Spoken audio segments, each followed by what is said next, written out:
Hey, Battle Bill, here with another video, getting into my legend rank hitting battles here with MVP Shadow Ampharos in the Open Ultra League. In today's video, I'm going to show you the insane run from that starting elo over there where I won 9 out of my next 10 battles and was able to reach the elusive legend rank with this team comp. Right now, Ultra League is still going on alongside Open Great League and Open Master League, and I highly recommend this team comp. I'm going to show you the ins and outs, show you how great of a lead Shadow Ampharos is, and then even when it loses lead, how well the back line covers it. So without further ado, please don't forget to like, comment, and subscribe, and let's jump into the battles. Also, quick shout out to my Twitch chatter and viewer, SWC Ryan, for suggesting this team comp. As you'll see here, we win lead even though we don't have shield advantage against that Galarian Weezing. The opponent comes in with a Swampert. We have a bunch of energy on our Shadow Ampharos, so we pivot because we have 2 answers for Swampert in the back. We don't want to stay in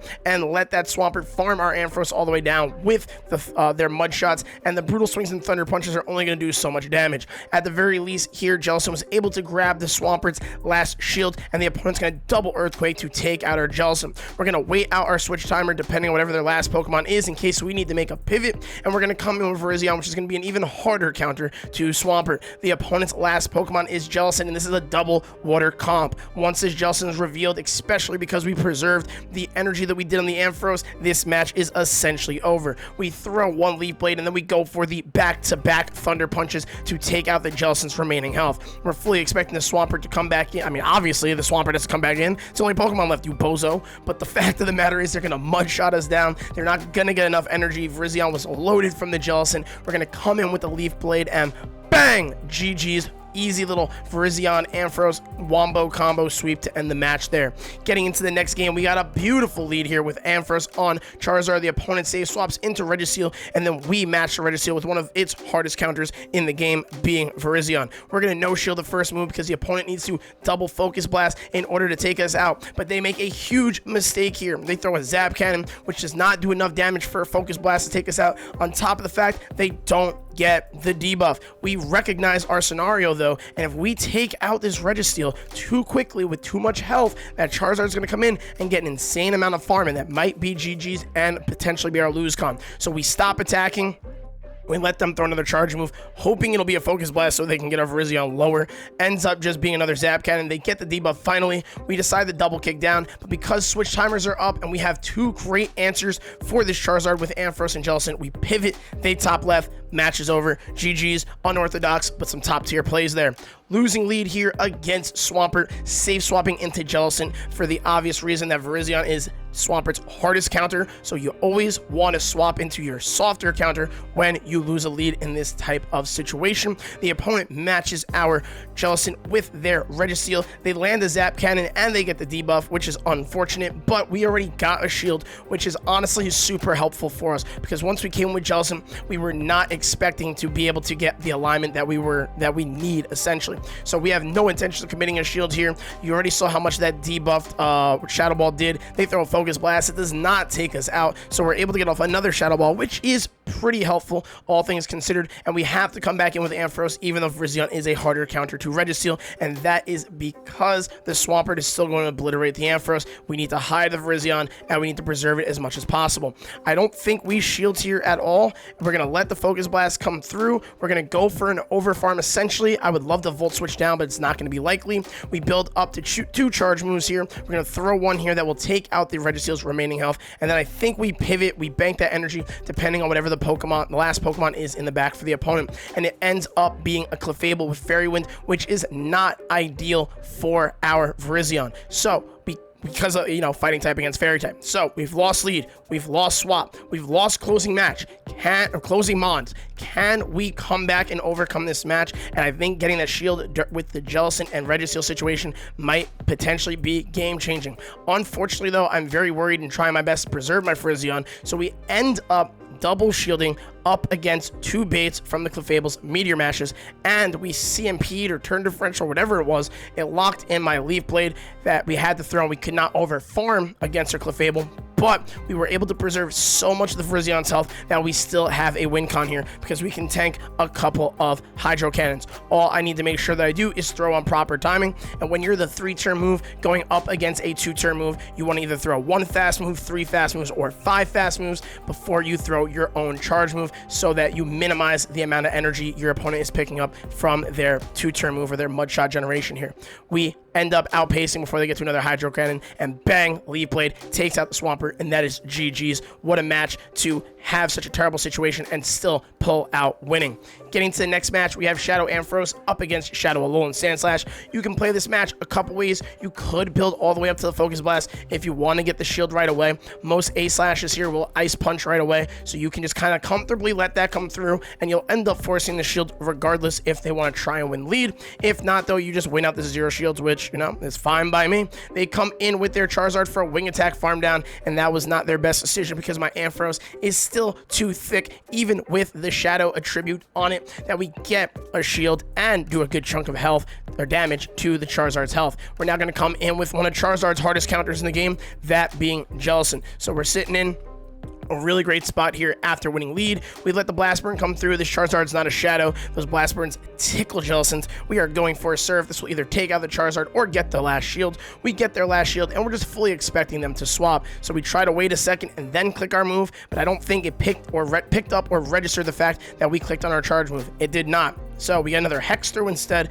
They're going to get off back-to-back Dragon Claws. We end up using both of our shields. I really didn't need to do that. Try to be a little cautious here. Still, I could have survived the Dragon Claw or a Blast Burn either way. But just in case their last mon is something weak to Jellicent because, you know, they're staying in with their Charizard against the Jellicent, we want to preserve itself. And voila, their last Pokemon is a shiny, beautiful green Machamp, and Jellicent counters that quite well. And the Machamp is not going to be able to do enough damage to take out our Virizion.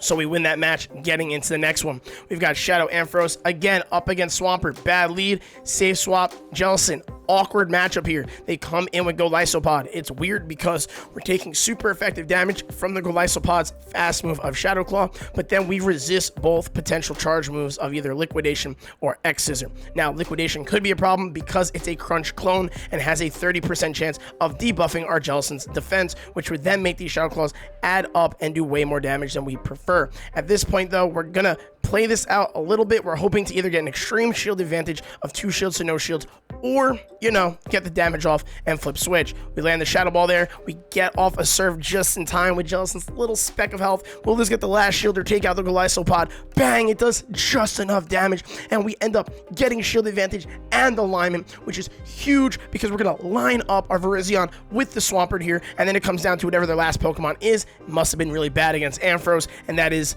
GG's, getting into the next one. So we're going on quite the goddamn streak here, and at the end of the video, I have, you know, the beautiful screenshot, the beautiful image of us going from 28.95 to over the 3,000 elo in the 2 sets. But let's get back into the matches before I get too far off topic. Shadow Dragonite lead. Be careful, don't throw right away. A lot of Shadow Dragonites like to swap out because, you know, they want to preserve their health and not have to use shields because of the circumstances, because Shadow Dragonite's so glassy. This opponent decided not to. We ended up getting off both of our Thunder Punches and getting both of their shields. We pivoted, though, because we did not want to get Dragon Breath down. They're getting off another charge move here. Going to be a Dragon Claw. We got a little too greedy here, which was a mistake on my part. Should have thrown the Surf to take it out. We're going to end up eating a Dragon Claw, so we're going to go for some more greed at this point because they should almost be energy dry. Unfortunately, we're not going to be able to Hex down, and even if we were able to, the Dragon Breath would have done so much damage, we would have barely had any health to show of it, and their back line is weak to Jellicent, which is why when we pivoted, they stayed in with their Dragonite. So unfortunately, I didn't end up, you know, throwing that Surf a little bit earlier, because eating that Dragon Claw was unideal for my Jellicent's health. We end up surviving that Sacred Sword, so we pivot into what should be our hard answer, and to the Cobalion, just because we didn't expect them to have a Charizard in the back, but unfortunately, they do, and we do not have Stone Edge because we obviously have, you know, Double Kick and Leaf Blade for the fighting grass coverage on Virizion. I also swapped out of the Jellicent because I was worried based on its health. I didn't want to get farmed all the way down, and ironically, I end up getting farmed down by this opponent's Shadow Charizard. So this is looking like the one match out of the 10 that I end up losing a little bit due to some of my own misplays and just, some unfortunate alignment based on the circumstances. The Shadow Charizard, though, is setting us ablaze with the back-to-back Blasty Bees, and our Jellicent and Ampharos go down. So getting to the next match, we've got our Shadow Ampharos on a good lead here in the Tapu Fini. We've seen quite a few of these in the lead. This is a very popular water lead run in the Open Ultra League, and we're going to shield here. We didn't want to throw right away because, again, expecting opponents to swap. We don't want them to catch our electric moves on something that's going to resist the electric damage. We get off our first Thunder Punch there, and our opponent decides, screw committing to this lead, let's just lose it because we got shield advantage. But our Ampharos farmed a bunch, so we end up getting a shield from the Galarian Weezing anyway. Our backline is a little suspect against Galarian Weezing specifically because, Brutal Swing, super effective against Jellicent here, and then Fairy Poison typing being quite good against Virizion. Fast move of Fairy Wind is going to be super effective. Potential Overheat or Play Rough from G-Weez is going to be super effective to Virizion, so we got to come in with Jelly here and eat some Brutal Swings because at the very least, this isn't stab damage. We're also hoping with the Hexes we'll get to a Shadow Ball and potentially take out the Galarian Weezing's remaining health. We overfarm a bit, expecting a potential swap, and we then waited a turn to make sure the Fairy Wind came through to get off this Shadow Ball. Unfortunately, when this lands, it does not do enough damage, so we're gonna have to eat another Brutal Swing here. Hopefully we can get the Hex down, or maybe they'll pivot. They end up pivoting into their own Jellicent. We're ahead on energy. We throw the Shadow Ball, and this is all but GG's, because now we can just comfortably go into our own Virizion, eat a Shadow Ball if we need to, throw the Leaf Blade before they even get off the move, take out the opponent's Jellicent, and then the Galarian Weezing just does not have enough health to somehow take out both my Virizion and my Jellicent. We also just outpace them to their next charge move regardless, because the double resisted, double kick farm down was taking forever. But that is GG's. Into the next match, another Tapu Fini lead. Really beautiful stuff here. This opponent decides to swap. They save swap in the Registeel. A lot of really weird Registeel save swaps in a very populated Virizion and Cobalion meta. I don't completely understand why I'm seeing so many of these save swapping, but I'm not complaining. It works beautiful for our team comp, and we just stay feasting on these Regis with our Virizion. But now we have to be careful. They did throw Focus Blast, unlike our opponent earlier in the match, meaning that we might get outpaced if our swap wasn't fast enough to our next charge move. We just barely beat them. You gotta be really fast. If you see a Registeel come in, you gotta go Virizion, because if you don't go fast enough, they'll get the 2 Focus Blasts and you'll be forced to shield, which could essentially flip the match, considering you'll either give up shield advantage or switch advantage, which both could be super unideal. They come in with a Gliscor to farm us down. We get off a Leaf Blade. We don't get a shield, but that's cool with us because Jellicent can come in. Does have to worry about the super effective dark damage coming from the Gliscor, but as long as they don't boost, we're not sitting in a bad spot. All we need to do is make sure our Surfs land on this Gliscor and not on the Tapu Fini, and unfortunately, our Surf lands on the Tapu Fini. So we're going to pivot here. We're going to try our best to get a bunch of farm after we throw a Thunder Punch. We know this Thunder Punch won't one-shot the Tapu Fini's remaining health.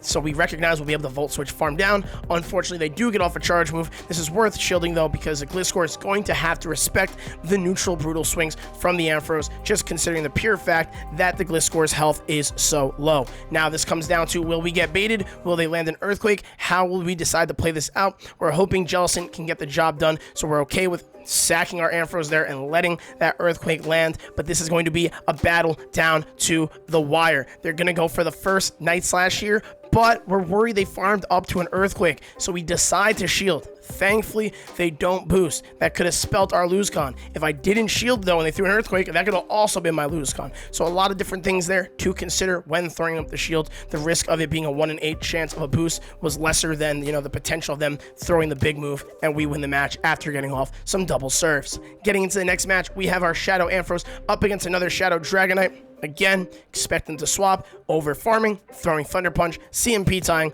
up against their Dragon Claw.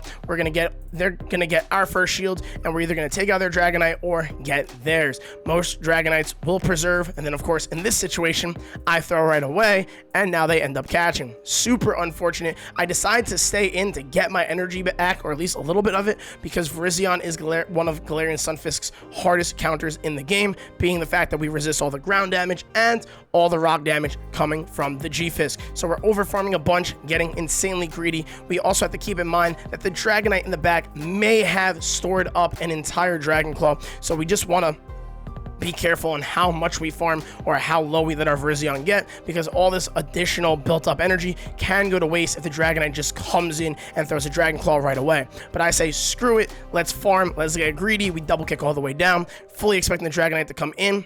They don't throw a charge move, that's huge. We get off a Sacred Sword. Will it do enough damage? It does not, but it puts them in the red. They then swap and catch a Sacred Sword on their Cobalion, which we loved and had zero complaints about. Plus, the Dragonite is so low in health, we may be able to potentially Volt Switch it down. Also, Jellicent hard walls this Cobalion quite well. All we really need to do is double Shadow Ball. Unfortunately, they're not in Surf range, but because it takes forever for Cobalion to do damage to Jellicent, we can comfortably double Shadow Ball here, and then hopefully end up with enough energy to then Surf the Dragonite. So we overfarm. I decide to shield this because I'm like, this should do more damage than the Shadow Dragonite's Dragon Claw. That might be a little debatable. I don't know the exact numbers off the top of my head, just because Stone is a bigger move. Dragonite is higher attack, stab on the Dragon Claw, and also a Shadow. But it didn't matter. Dragonite didn't even have energy. We built up enough for the Shadow Ball and the Surf back to back, win the match, get into the next one. Another bad lead with Swampert, save swap into our Jellicent, and our opponent then comes in with Giratina Altered. I have a little bit of PTSD with this specific matchup right here, because on my way to, the higher elo to make this legend push, I ran to quite a few Giratina Altereds running Shadow Force. Who put out the video? Who's saying run Giratina Alter with Shadow Force? Please stop it. Get some help. Don't do that. Or I guess do that, because you can catch suckers like me lacking, not expecting it, and I'm now shielding Shadow Sneaks because I'm worried about Shadow Forces coming through. Either way, they Shadow Sneaked once, so we knew the next charge move had to be another Shadow Sneak. There's no shot there's psychopaths out there running double Ghost moves on their Giratina Altered. At that point, I'm just going to top left and stop playing this game. Either way, though, we end up getting the alignment we need, flipping switch, even at the cost of a shield. But then they come in with their Walrein, and we get the shield back, and we throw a Shadow Ball on it. So this is like a fantastic scenario to be in. We're going to put the Virizion onto the Swampert, and we're going to put the Ampharos onto the Walrein, but we still have to be careful of the Earthquake. Here's another gamble, 50-50 shot. Do they go big move? Do they bait? They go big move. Boom. There goes my Ampharos, sitting in a bad spot here. This is actually the final match of the collection of battles, and it's looking like, will I get the 4-1 that I need, or a 3-2 to hit Legend? Well, we're going for Sacred Sword here, and here's why. Terrible reasoning. Really just some lucky guessing. Both are going to be super effective against Walrein, but you want to throw Leaf Blade at Walrein anyway. But this ends up being 5-head ingenious because they catch a Sacred Sword on their Swampert, which is better for me than them catching a Leaf Blade on their Swampert. Then again, I could have just completely undercharged a Leaf Blade, and that probably wouldn't have taken out the Swampert's full health, because, Leaf Blade does typically one-shot Swamperts. Either way, though, because of that swap, I'm able to build up to double Leaf Blades, land the first one, bang on the Swampert, Walrein comes in, back-to-back Leaf Blades. This is the 4-1 that I need. We're going for the legend rank, baby. We're going from 28.95 on the craziest 10-game run, going 9-1, and as you'll see, we hit the elusive legend rank at an elo of 3010. So yes, on that note, there's the proof. It's in the pudding. Highly recommend this team comp. Play some Open Ultra League. Screw the fact that Open Great League's here. Highly recommend if you really want to gain elo. Don't forget to like, comment, subscribe. Let me know your thoughts on the team comp, on the battles. Thank you so much for watching. I will see you all in the next video. Peace.